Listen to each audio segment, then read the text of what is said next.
Hi, my name is Francisco Murillo. My topic is liver involvement in autosomal dominant polycystic kidney disease.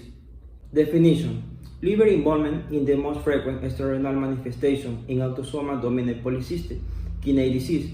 Liver cysts are responsible for the most hepatic complications, but other liver changes may occasionally be encountered, including congenital hepatic fibrosis and segmental dilatation of the biliary tract. Autosomal dominant polycystic kidney disease, ADPKD, is a rare genetic disease characterized primarily by the development and progressive enlargement of fluid-filled cysts within the kidneys. ADPKD is a systemic disease characterized by both renal and extrarenal manifestations. The course of disease progression, common sequelae include cyst infections, cyst hemorrhage, and hematuria, intracranial aneurysms, hepatic cysts, hypertension, back pain, side pain, and urinary tract infections. ADPKD is an inherited condition. When one parent has ADPKD, the children have a 50-50 chance of inheriting. However, even patients within the same family present with variations in disease characteristics, such as age of onset and rate of progression. ADPKD can initially be difficult to detect. The symptoms may be scarce in early-stage disease. Over time, enlarging cysts can cause an increase in total kidney volume, up to 4 times its normal size. The development and progression of these fluid-filled cysts can contribute to compression and loss of the surrounding functional renal tissue over many decades.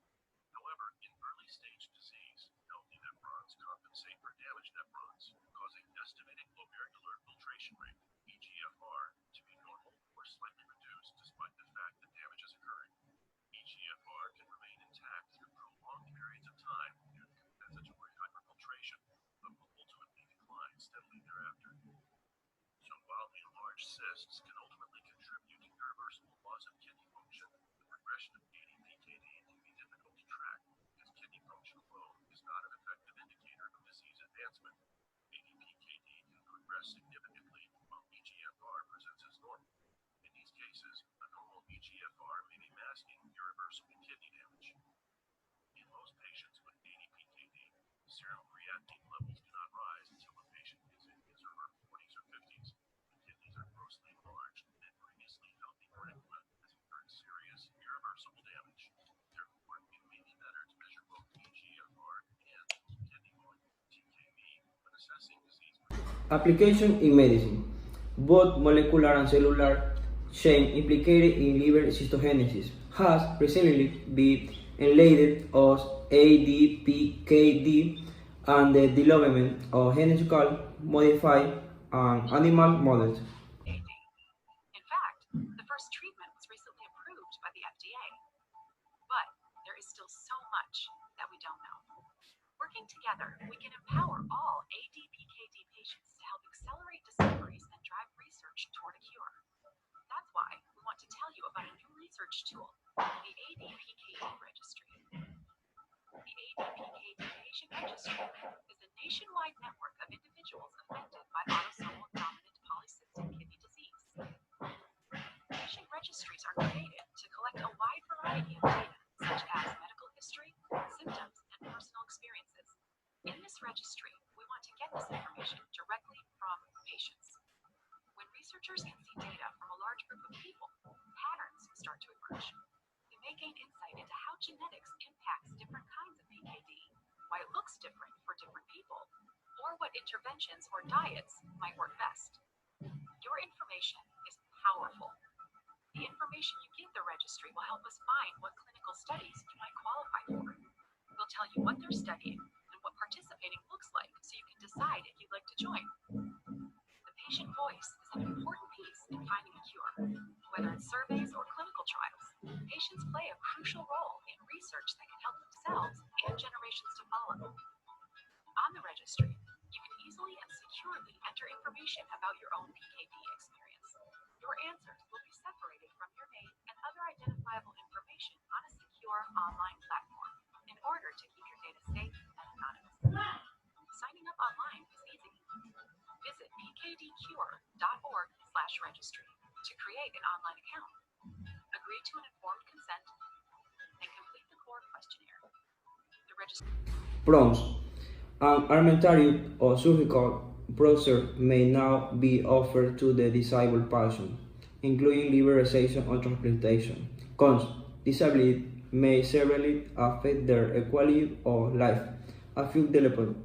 Acute complications that follow a life-threatening course.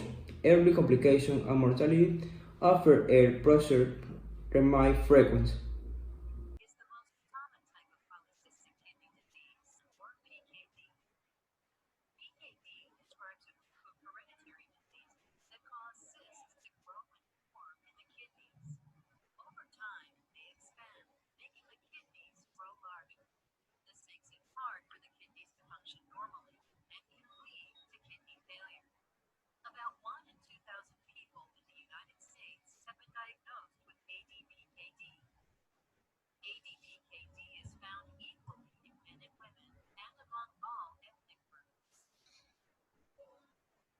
ADPKD is hereditary, meaning it runs in families, and is the result of mutations or changes in specific genes called PKD1 and PKD2.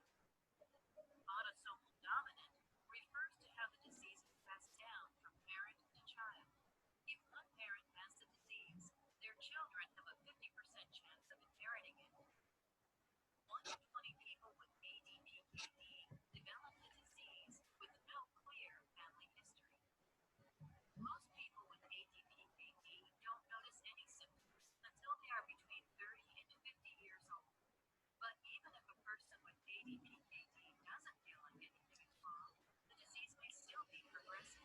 Let's take a closer look at the disease itself and find out what ADPKD does to your body.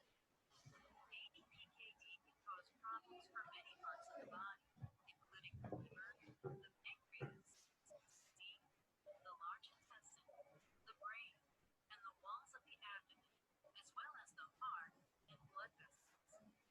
What are the signs and symptoms of ADPKD? When signs and symptoms do begin to appear, people with ADPKD may notice things such as back or side pain, an enlarged abdomen, or blood in their urine. Usually applied in Ecuador, polycystic kidney are the cause of 10% of patients with stage 5 chronic kidney disease in Ecuador. Renal replacement therapy receives a total of 18,253 patients with this treatment in 2013. Here shows polycystic disease of the liver, cystic liver, and polycystic disease of the kidney. You can see very small tiny cysts, hepatic parenchyma. Liver involvement is most frequent extrarenal manifestation and autosomal dominant polycystic disease. Polycystic kidney disease. The number of liver cysts increase. Conclusion.